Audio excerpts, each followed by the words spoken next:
Alhamdulillah, wassalatu wassalamu ala rasulillah, amma ba'd, assalamu alaikum wa rahmatullahi wa barakatuhu. Brothers and sisters, welcome back to Nasiha Sessions. This is your weekly advice show in which you guys email me in and I do my best to try and advise you for the problems that you're going through. So email me at nasihasession@gmail.com and I'll do my best to try and get back to you, inshallah. So today's video is pertaining to a question that I've been asked several times. Okay, I've received emails on this and many of you might be able to resonate. You have a sister who wants to get married to a particular brother, okay? She might be his girlfriend, or maybe she's not his girlfriend, she's trying to do things halal, but the point is she wants to marry a particular brother. And the brother wants to marry her, but here's a problem: the parents have got involved, and the parents are not allowing the brother to marry. The parents are saying, my son, you have to marry a woman of our choice. We are going to choose who you're going to marry, you're not going to marry this girl. What should the brother do in this situation? Should he obey the mum? Because we know the weight and the magnitude of the parents in Islam. Obeying them is something that goes without saying. We're not even allowed to say uff to them. So now it begs the question, well, does that mean I have to even obey them in this situation? Or does the son have the right to turn around and say, Mum, Dad, I love you and respect you in every regard, but this is something that I can't obey you in. In this situation, I'm going to have to go with the choice that I have chosen. Which one should he do? So now this is an issue that the scholars have discussed. They've asked the question, do the parents have the right to interfere in the relationship and say who the son can marry or who the son can't marry? Or if the son's married, do they have the right to say, divorce this woman, divorce her because I'm your mum or I'm your father, I'm telling you divorce her? Do they have the right to say that? Well, the discussion, involves a narration in which Umar ibn Khattab radiyallahu anhu, he told his son to divorce his wife. He said to his son, divorce your wife. And the Prophet sallallahu alaihi wasallam looked to Abdullah ibn Umar, who was the son of Umar ibn Khattab, and he said, obey your father. And in that he divorced his wife. He gave her one talaq. So some people use this, some parents use this as an evidence to say, Umar told his son to divorce, and the Prophet sallallahu alaihi wasallam enforced this decision, this command of Umar onto the son of Umar. So they say, because of this, I'm allowed to tell you who to marry, who to not marry, and then who you should divorce and who you should not divorce and who you should be with. So now, that's a hadith. Now let's look at how the scholars understood it.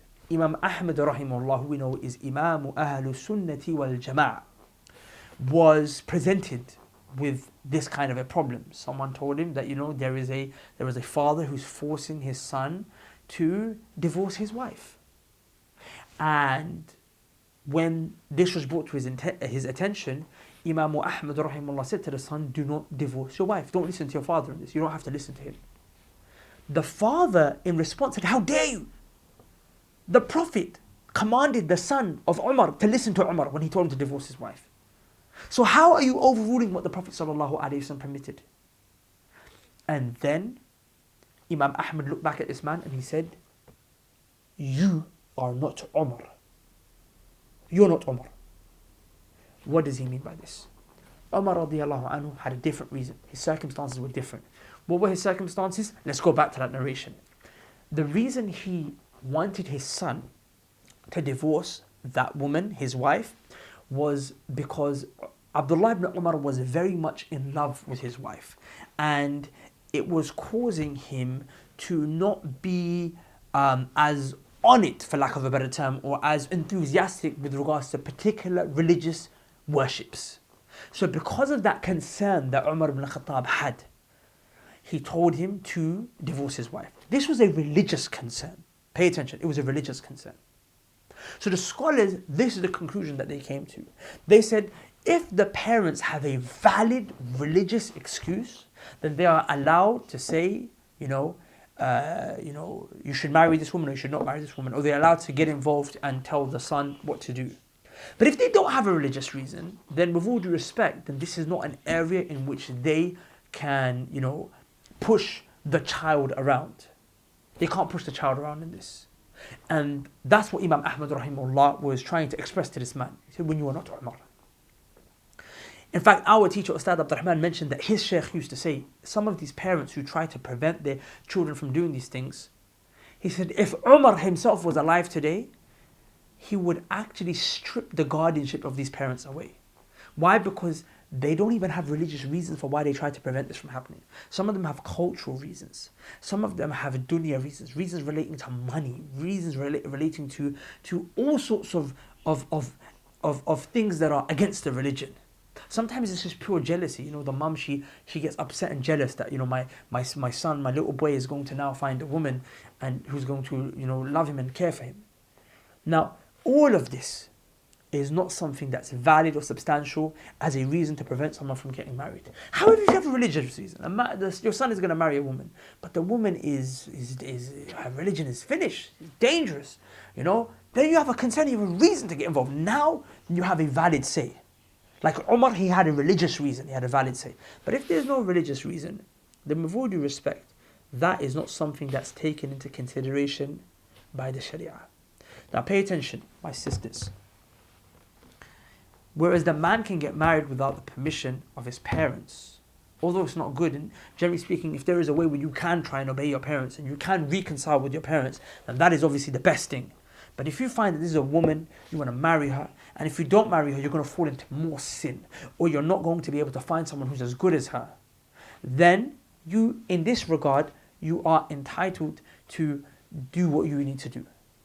But if, you know, the woman is replaceable, if the woman is, you know, it's not that much of an issue, then try and go with your parents. But if your parents are creating a problem and you fear that this is going to be problematic, okay, and going to create a greater harm, then in this regard, you don't have to listen to them. Because by listening to them, what's going to happen? You're going to end up marrying someone who you're not attracted to, who don't really love. That's going to end up in divorce or a toxic relationship that's going to affect the kids who are going to be brought up in a house that is not filled with love and compassion, as many of you have probably experienced and are probably having to deal with the aftershocks of that kind of a traumatic and disastrous kind of marriage that perhaps your parents have been engaged in. It affects the kids and it creates much more of a problem greater on. And if you divorce the woman and she's got a kid for you, then now you've got a single mother out there who is going to be even harder for her to get married in the future. So the harms that come from this are just so much worse. But if you can find that sweet spot in the middle where you can say, okay, mum, you know what, I won't marry her, I'll marry someone who maybe is good for me and, you know, it's not going to create a greater harm, then it's always better to try and make your parents happy, make everyone happy. But if in this regard, you know, you find that the harm of listening to your parents is going to be greater than the harm of not listening to them, then in this regard, don't listen to them. But my sisters, let me turn and talk to you. The man can get married without the permission of his parents, but in this regard, in this kind of situation. But my sisters, you cannot get married without the permission of your dad. You need your wali, you need your guardian. There's no two ways about it. A woman cannot get married without her guardian. As the Prophet ﷺ said, the woman who gets married and does her nikah بغير ولي, without the wali, فنكاحها باطل, then her nikah is batil, it's false, it's nullified, it's null and void. Now, if a sister finds that she's having issues and she feels like she's got valid reasons to marry a particular brother, but you know the father is stopping it, that doesn't mean you can go against him. It doesn't mean that you can go outside the jurisdiction of your father and just get married. No, you can't do that whatsoever. Rather, you now need to go to an Islamic judge. You can go and find someone who can basically judge between this matter. I recommend going to Sheikh Abu Suhaib. Sheikh Abu Suhaib is someone who is definitely a person who, inshallah, I would recommend to go to, and he will speak to yourself, speak to your father and try and come to a conclusion, inshallah, if he has the time. But he's the kind of person I would recommend. Also, go to Brixton Masjid, go to the Imam there, Sheikh Umar Jamiki. He's also a person that I would recommend, you go to someone like that, inshallah ta'ala. And hopefully, the problem can be reconciled. I hope the answer has done justice to the questions that were asked. Inshallah ta'ala, I'll see you guys next week, same time for this. Assalamu alaikum wa rahmatullahi wa barakatuh.